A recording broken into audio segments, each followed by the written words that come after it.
Hello everyone, मैं सिमरंजन और आप देख रहे हैं बी टाउन की बिली। सो वी आर बैक, जहाँ पे हम लोग आपसे बहुत सारी बातें करेंगे बिग बॉस के बारे में, क्या क्या चल रहा है, कौन कैसा कर रहा है, वो सब चीज़ें आपसे हम डिस्कस करेंगे। बट अब बिग बॉस जल्दी खत्म होने वाला है। मैं बहुत अपसेट हूँ क्योंकि मुझे बिग बॉस बहुत ज़्यादा पसंद है। बट कोई नहीं, नया शो स्टार्ट होगा, कुछ और देखेंगे। बट फिर भी मज़ा आता था उसको देखने के लिए। तो अब जैसे आपको सबको पता ही है कि 12 फरवरी को ग्रैंड फिनाले है बिग बॉस का। और बिग बॉस में अब 7 कंटेस्टेंट्स बचे हैं, जिसमें हमारी निमृत है, शिव है। निमृत टिकट टू फिनाले जीत चुकी हैं, सो वो तो डायरेक्ट जा रही हैं बिग बॉस में के फिनाले में। 12 फरवरी को वो ज़रूर दिखने वाली हम लोगों को। बट अभी ऐसा बोला जा रहा है कि मंडली में से कोई ना कोई जाने वाला है। मंडली अब इविक्शन में अगर किसी की बारी आएगी तो वो मंडली की बारी आएगी। और शायद अब मंडली 4 से 3 रह सकती है, या 4 से 2 भी रह सकती है, या 4 से 1 भी रह सकती है। कुछ भी हो सकता है, you never know. So let's see कि कौन जाता है, कौन जीतता है। बट मुझे जो लगता है कि टॉप 5 कौन हो सकते हैं, मेरा आज आपसे यही, मतलब मैंने ये वीडियो इसलिए ही बना रही हूँ कि मैं बताना चाहती हूँ कि कौन टॉप 5 कंटेस्टेंट्स एक्चुअली में हो सकते हैं। तो सबसे पहले टॉप 3 तो मेरे बिल्कुल फिक्स्ड, जैसे कहते हैं ना कि बिल्कुल फिक्स्ड हैं, प्रियंका, शिव और अर्चना। मतलब ये 3 तो ऐसे कंटेस्टेंट्स हैं जिन्होंने पूरे बिग बॉस की जर्नी में अपना सबसे बेस्ट दिया है। लाइक वो चाहे कुछ भी करे, बट उनसे कहीं ना कहीं बातें घूमकर आ ही जाती हैं। शिव बेसिकली मंडली, अगर आप शिव की बात कर रहे हो तो आप मतलब सोचो कि आप उनके साथ पूरी मंडली के बारे में बात कर रहे हो। शिव ने पूरा इस मंडली को, भले ही बोला गया हो कि साजिद मास्टरमाइंड है या व्हाट एवर, कुछ भी बोला गया हो, लेकिन प्रियंका और अर्चना की हमेशा से टारगेट सिर्फ एक ही रही हैं, वो रहे हमारे शिव। और रही बात प्रियंका की, प्रियंका को सबका पता ही है कि प्रियंका दूसरों के मुद्दों में घुसती है। वो उनका एक गेम प्लान है, जो भी है वो नहीं, वो जैसे वो बोलती हैं कि वो कुछ भी गलत होता हुआ नहीं देख सकती है, चाहे किसी के साथ भी हो रहा हो, चाहे मेरा दोस्त ही गलत क्यों ना कर रहा हो, बट मैं बोलूंगी अगर वो गलत कर रहा है। तो प्रियंका की वो आदत रही है शुरू से कि वो दूसरों के मुद्दों में घुसी हैं, और इसी वजह से वो सबसे ज़्यादा निखर कर सामने आई, सबसे ज़्यादा लोगों ने उनको देखा, उनकी पर्सनालिटी सबसे ज़्यादा लोगों के सामने आई। और रही बात हमारी अर्चना की, वो तो शायर, आजकल उन्होंने एक शायरी का पूरा वो कर रखा है कि वो शायरी करती रहती है बिग बॉस में। बट वो जो भी करती हैं वो सबसे ज़्यादा ना, कुछ भी कहें कि वो पूरे जर्नी में अकेली रही है, उन्होंने अकेला ही खेला है ये पूरा बिग बॉस का गेम। अगर कोई बोले कि इस बिग बॉस में किसने सबसे ज़्यादा इंडिविजुअली गेम प्ले किया है, तो वो अर्चना गौतम ही है। भले ही वो 10 लोगों के साथ बैठी हुई हों, बट वो अपना गेम ही खेलेंगी। जो उनके मन में आएगा, जो उनका मन उनसे कहेगा, वो वही चीज़ करेंगी। आप उनको 10 बार समझा लो, वो नहीं समझेंगी, वो वही चीज़ करेंगी जो उनके हिसाब से ठीक है, जो उनकी पर्सनालिटी है, और आप उसको चेंज नहीं कर सकते हो। सलमान खान से लेकर कितने सारे गेस्ट आज के उनको समझा चुके हैं, बिग बॉस के कंटेस्टेंट्स, उनके जो हाउसमेट्स हैं, उनको वो समझा चुके हैं। बट वो अर्चना यही है, अर्चना यही रियल अर्चना है कि वो वही करेंगे जो उनका मन करेगा। और यही उनके लिए सबसे बेस्ट चीज़ निकल कर सामने आई कि वो सबसे ज़्यादा इस घर में रियल दिखी। वो जैसी हैं, उनको कोई फर्क नहीं पड़ता कि मेरे बार मेरे को क्या बोला जा रहा होगा। वो बोलती तो रहती हैं कि हाँ यार, मेरी बहुत बुराई हो रही होगी यार, मुझे घर वाले बाहर निकाल देंगे, कहेंगे क्या कर रही है, बट वो फिर भी वही करती हैं। उनको वो एट द एंड वो वहीं आते हैं। क्योंकि आपने जैसे कल का एपिसोड देखा होगा, तो उसमें भी वो निमृत से किससे लड़ रही थी, वो रोटी के ऊपर लड़ रही थी। एक्चुअली में अगर आप देखो पूरा बिग बॉस की जर्नी को, 3 महीनों को 4 महीनों का इवेल्युएट करोगे ना, तो आपको यही चीज़ समझ आएगी कि अर्चना की लड़ाइयाँ किचन से शुरू होती है और किचन पे ही खत्म हो जाती हैं। जनरली उनकी सिर्फ इसी चीज़ पे लड़ाई हुई है। जब प्रियंका उनकी बहुत अच्छी दोस्त थी, तब भी उनकी इसी चीज़ पे लड़ाइयाँ होती थी। सिर्फ मतलब बेसिकली अगर आपने देखा होगा तो लड़ाई होना कब शुरू हुआ था, जब प्रियंका ने किचन में काम करना शुरू किया था। प्रियंका बहुत ज़्यादा किचन में इन्वॉल्व होने लग गई थी, तब अर्चना और प्रियंका के बीच में डिफरेंसेस आने शुरू हो गए थे। बेसिकली अर्चना को लगता है कि बिग बॉस उनका घर है और सब उनके हिसाब से काम करे। यहाँ पर सफाई हो जानी चाहिए इसी टाइम, जब वो बोले सब सफाई हो जानी चाहिए, जब वो बोले खाना बन जाना चाहिए, जितना वो बोले उतना खाना बनना चाहिए। तो बेसिकली अर्चना का ये पूरा रहा है, ठीक है। हाँ, वो तो बिग बॉस को भी बोल देती है कि आप क्यों सफाई करवा रहे हो रात के 2 बजे, वो उन पे चिल्ला देती है। तो हाउसमेट्स तो कुछ भी नहीं है ऑब्वियसली। तो हम लोग बात करते हैं, मतलब ये 3 कंटेस्टेंट्स तो फिक्स्ड है कि हाँ ये जा रहे हैं टॉप 5 में। अब जैसे सबको पता है कि निमृत जा रही है, बट अब बहस इस चीज़ की छिड़ी है कि अब जो 5th फाइनलिस्ट है वो कौन होगा, शालीन होगा, MC स्टैन होगा या सुम्बुल होगी। जैसा कि आप सबको पता है कि MC स्टैन और सुम्बुल का फैन बेस बहुत ज़्यादा स्ट्रॉन्ग है बाहर, लाइक बहुत बहुत ज़्यादा स्ट्रॉन्ग है। मुझे ऐसा लगता है कि शालीन का उतना नहीं है, क्योंकि शालीन ने जनरली इस पूरे सीजन में एक्टिंग करके निकाल दी अपना पूरा ये सीजन।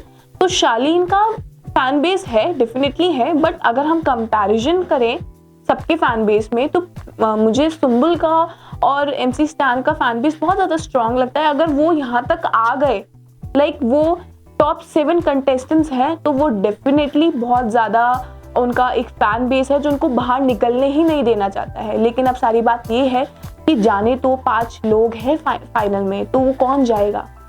अब शालीन जाएगा या सुम्बुल जाएगी या MC स्टैन जाएगा? या बिग बॉस ऐसा भी कर सकते हैं कि किसी सिर्फ एक इंसान को बाहर भेजें और टॉप 6 रखें, क्योंकि ऐसा हम लोगों ने प्रीवियस सीजन्स में देखा है कि टॉप 6 कंटेस्टेंट्स भी रहे हैं। जब बिग बॉस के सामने आया कि किसको फिनाले में जाना चाहिए, किसको नहीं जाना चाहिए, तो उन्होंने फिर 5 की जगह टॉप 6 कंटेस्टेंट्स कर दिए थे। तो मे बी सीजन में हो सकता है कि शायद 2 की जगह सिर्फ एक इंसान जाए और फिर वो जो जाएगा उसके बाद वो सीधा टॉप सारे फिनाले में जाएंगे। बट अब सारी बात ये है कि कौन हो सकता है शालीन में से, MC स्टैन में से और सुम्बुल में से।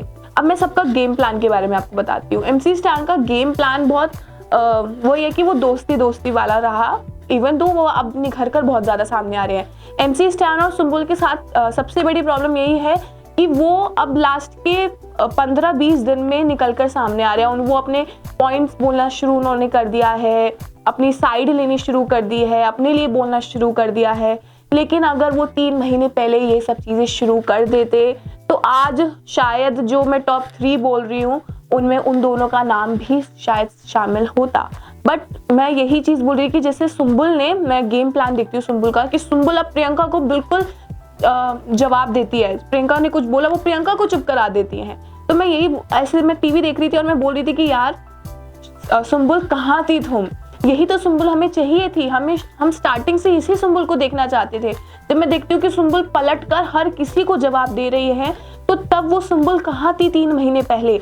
अगर वो सुम्बुल शुरू से आज तक होती तो वो विनर होती। मैं डेफिनेटली बोल रही हूँ कि अगर सुम्बुल, अब जो सुम्बुल निकल कर सामने आई है, अगर वो स्टार्टिंग से होती ना तो सुम्बुल नो डाउट इस शो की विनर होती, नो डाउट इस शो की विनर होती। फर्स्ट उनका स्ट्रॉन्ग फैन बेस, सेकेंड वो खुद इतनी स्ट्रॉन्ग पर्सनैलिटी अब मुझे लग रही है। बट वही वाली चीज़ है कि सुम्बुल पहले कहाँ थी। जैसा कि कल एक इंसिडेंट हुआ, बिग बॉस ने शिव को कन्फेशन रूम में बुलाया। वो जनरली ये कैप्टेंसी टास्क और टिकट टू फिनाले टास्क के लिए बुलाया था, लेकिन शिव ने एक बहुत बड़ी स्टेटमेंट पास की। जिनको वो छोटी बहन बोलते हैं, जिनको वो अपना बहुत मानते हैं, डेफिनेटली वो अपना मानते हैं, लेकिन शिव के अंदर एक मन में बात आई कि सुम्बुल देखा जाए तो इस जर्नी में सभी के सहारे धीरे धीरे सीढ़ियाँ चढ़ के यहाँ तक आ गई। कहीं ना कहीं शिव को भी ये लगता है, जो उनका खुद का एक दोस्त है, जिनको वो भाई मानती है, उनका भी ये मानना कहीं ना कहीं लगा बिग बॉस। इसमें उन्होंने बोला कि सुम्बुल का अगर गेम प्लान देखें, अगर इस गेम में कोई अच्छे से खेली है तो वो सुम्बुल खेली है, क्योंकि सुम्बुल सभी के सहारे चढ़ के, चाहे वो शालीन टीना हो, चाहे वो साजिद सर हो, चाहे वो निमृत हो, चाहे वो प्रियंका हो, चाहे या वो शिव मंडली हो, बट वो यहाँ तक आ गई तो वो बहुत बड़ी बात है। और कहीं ना कहीं शिव को भी ऐसा ये चीज़ लगी कि सुम्बुल ने शायद गेम में उतना कुछ नहीं किया, लेकिन वो आज टॉप 7 में शामिल हैं। तो यही वाली चीज़ें हैं कि मे बी सुम्बुल को अब शायद बिग बॉस बाहर कर दे, क्योंकि अब कंटेस्टेंट्स वही रहने वाले हैं जो एक्चुअली में इस पूरे गेम में रहे हैं। लेकिन मेरे दिमाग में ये भी चीज़ आ रही है, अगर सुम्बुल बाहर निकल गई तो बाहर फैन बेस बिल्कुल पागल हो जाएगा, क्योंकि सुम्बुल के फैंस बिल्कुल क्रेजी हैं, वो उनको बाहर निकलने ही नहीं दे रहे हैं शो से। तो मैं ये भी सोच रही हूँ कि शायद मेकर्स सुम्बुल को रखें गेम में, बिकॉज सुम्बुल शुरू से फेवरेट कंटेस्टेंट रही है। अगर आप देखें कि सुम्बुल के लिए हमेशा वो पार्शियलिटी दिखी है, चाहे उनके पापा को बुलाना हो घर में, उनके पापा से फ़ोन पे बात करानी हो, चाहे कुछ भी हो, बहुत सारी चीज़ों में हमने देखा है कि जो बाकी कंटेस्टेंट्स के लिए नहीं होता है वो सुम्बुल के लिए हुआ। भले ही वो छोटी बच्ची हो, छोटे बच्चे अब्दू भी थे, वो भी 19 साल के, वो भी 19 साल की है, बट हम लोगों ने देखा है कि सुम्बुल के साथ कैसा रहा है। मैं ये नहीं बोल रही हूँ कि सुम्बुल ने कुछ नहीं किया गेम में, अब मुझे सुम्बुल बहुत अच्छी लग रही है, सुम्बुल बहुत अच्छे से गेम प्ले कर रही है, बट अगर वो सुम्बुल शुरू से होती तो शायद हम लोगों को बहुत ज़्यादा मज़ा आता और नो डाउट सुम्बुल हमारी शो की विनर होती। लेकिन वही है, मैं अभी तो विनर नहीं देखती हूँ, उनको बिल्कुल भी नहीं देखती हूँ। रही बात MC स्टैन की, MC स्टैन वही सेम सुम्बुल वाली चीज़ है, वो जो उनका वो शांत रहे, उनका भी फैन बेस बहुत स्ट्रांग है, उन्होंने भी नहीं निकलने दिया। इवन दो वो बिग बॉस भी, मुझे ऐसा लगता है कि बिग बॉस भी MC स्टैन के बहुत बड़े फैन हैं। बिग बॉस के अंदर जितने भी गेस्ट आते हैं वो सब MC स्टैन करते हैं, तो डेफिनेटली MC स्टैन एक बहुत बड़ा नाम है एंटरटेनमेंट इंडस्ट्री में, लोग उनको बहुत ज़्यादा अडोर करते हैं और वो सलमान खान से लेकर हर किसी के एक पसंदीदा कंटेस्टेंट हैं। लेकिन यही बात है कि क्या वो टॉप 5 में होंगे या नहीं होंगे, ये तो मेकर्स के ऊपर है। अब आती है शालीन की। यार शालीन ने कुछ भी किया हो यार, मैं तो ये बोलती हूँ कि मुझे लगता है कि टीना भी नहीं निकलनी चाहिए थी शो से। एक्चुअली में टीना और शालीन ऐसे रहे कि उन्होंने भले ही फेक प्लान किया हो या कुछ भी किया हो, लेकिन उनके बारे में बातें होती थी। आप लास्ट वीकेंड्स देख लो, लास्ट के अगर आप 2-3 वीकेंड्स देखोगे तो आपको पता चलेगा, या मतलब 2-3 क्या, उससे भी पहले कि आप वीकेंड के वार देखोगे, हर जगह शालीन टीना के बारे में बात हुई है। अगर इन दोनों के बारे में सबसे ज़्यादा बात हो रही है तो वो टॉप 5 में कैसे नहीं गए। वो चीज़ चलो ठीक है, टीना को बाहर निकाल दिया गया, जो भी था, अब या तो ये था कि टीना या शालीन में से कोई एक ही जा सकता है, तो मे भी ऐसा हो सकता है कि शालीन टॉप 5 में जा रहे हो और स्टैन और सुम्बुल शायद अब चले जाए, क्योंकि बात यही आ रही है, जो भी खबरें आ रही है, रिपोर्ट्स जितनी भी सामने आ रही है, उसमें यही आ रहा है कि अब कोई भी जो घर से बाहर जाएगा वो मंडली का ही कोई सदस्य होगा, यानी निमृत, स्टैन या शिव या सुम्बुल। तो देखिए निमृत तो नहीं जा रही है, वो तो टिकट टू फिनाले उनको मिल ही चुका है। सेकेंडली शिव का तो इम्पॉसिबल है, लाइक बिल्कुल इम्पॉसिबल है। और रही बात सुम्बुल और MC स्टैन की, तो मे भी उनके ऊपर बहुत बड़ा खतरा मंडरा रहा है बिग बॉस से इविक्ट होने का, टॉप 5 में ना जाने का, या बिग बॉस के मेकर्स ने कुछ गेम खेला कि वो टॉप 5 की जगह अगर टॉप 6 को ग्रैंड फिनाले में लेकर जा रहे हैं, तो वो एक अलग बात है कि मे बी शायद किसी का एक का तो दिल टूटेगा, या तो MC स्टैन के फैंस का दिल टूटेगा या सुम्बुल के फैंस का दिल टूटेगा। और रही बात शालीन की, मुझे पता नहीं, पर्सनली गट फीलिंग आ रही है कि शालीन टॉप 5 में बिल्कुल जा रहे हैं। He is definitely going in top 5 of big boss 16। वैसे आपको कौन लगता है कि बिग बॉस कौन जीत सकता है? मुझे बेसिकली, मैं पर्सनली अगर चाहूँ तो मैं, चलो ये नहीं बताती हूँ कि मैं किसको जाती हूँ जीतना, बट या मैं टॉप 2 में डेफिनेटली शिव और प्रियंका को देखती हूँ। और मैं ज़रूर चाहूँगी कि अगर इस शो को कोई जीते, इन दोनों में से ही कोई एक जीते। और सबको पता है कि कौन जीत सकता है, बहुत ज़्यादा अगर आप ऑडियंस पोल्स देखोगे, सब कुछ देखोगे, तो रिजल्ट बिल्कुल हमारे सामने क्लियर है, बिल्कुल क्लियर है कि वो कौन शो का विनर हो सकता है। तो बाकी जैसे मैंने बताया, टॉप 5 कंटेस्टेंट्स मेरे अकॉर्डिंग प्रियंका, शिव, अर्चना, निमृत और शालीन है। इवन दो मेरे लिए निमृत नहीं है विनर, इवन तो मेरे लिए निमृत बिल्कुल भी टॉप 5 में नहीं है, मुझे नहीं लगती है। मुझे ऑनेस्टली उनके आगे शिव, स्टैन और सुम्बुल ज़्यादा अच्छे लगते हैं, बट जो भी है, किस्मत है उनकी, वो टॉप 5 में जा रही हैं। बट ये टॉप 5 कंटेस्टेंट्स हैं, जो 4 तो देखिए फिक्स्ड थे, 5th में थोड़ा सा कंफ्यूजन डेफिनेटली है हमें कि कौन जा सकता है, बट मेरे अकॉर्डिंग वो डेफिनेटली शालीन भनौट हैं जो टॉप 5 में जा रहे हैं।